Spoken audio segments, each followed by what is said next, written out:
there's different ways of attacking carbon capture. What we do is direct air capture. So we're targeting the low concentration CO2 that's in the atmosphere.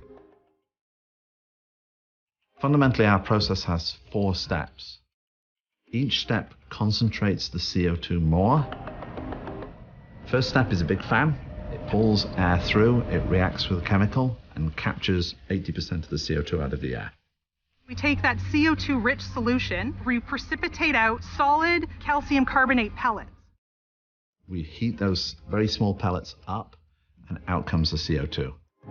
You can then do 2 things with it. You can choose to permanently bury it somewhere safely. Now you've reduced the overall level of CO2, and that's carbon negative. Or you can make products out of it. One of the things we do here in Squamish is we combine our CO2 with hydrogen, and we make a fuel that's essentially carbon neutral.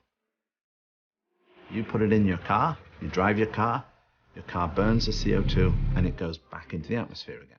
And that's what carbon neutral means. You're not adding overall to the quantity of CO2 in the atmosphere.